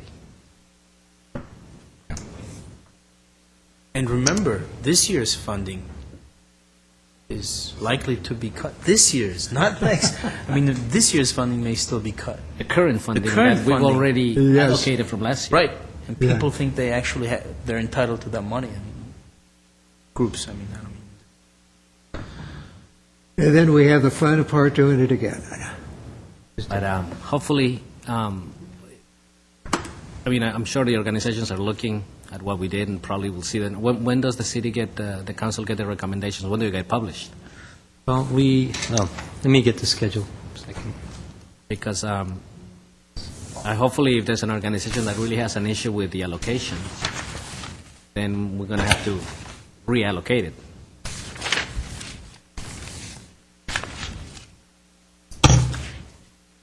Mr. Chair, members of the committee, let me give you the schedule for these recommendations. We do still have another meeting for capital improvements next Tuesday, the 19th. The recommendations are proposed to be published on February 27th, of all the recommendations. On March 13th is the proposed date for the public hearing for the recommendations, and in April the 9th is when the Council and Housing Authority will meet to review the recommendations. These are all tentative. April 9th will be the new council, I take it, huh? No, that's the existing council. Okay. Yes, so the swearing in has. That's all tentative dates, depending on When schedule. does the new council? The 16th election is on the 2nd. The, I guess swearing in will go in after a week, and they take office April 16th. So it's 2 weeks. Okay. Okay. Right, so we're back here Tuesday morning at 8. Half day, it'd be very, it's 5 projects. And again, I just want to say, we miss our other members here today, and hopefully they're doing well with their family issues, so wishing you the best. Item 6 is public communications, but I don't have any cards. And item 7 is adjournment. I have nothing else to say. No. You do? For I adjournment. see nothing else on the agenda here. Madam Secretary, if that is correct. That is correct. And then if there's not, any announcements from anyone up here? No, I move for adjournment. Okay, then meeting adjourned until our next meeting on February 19th.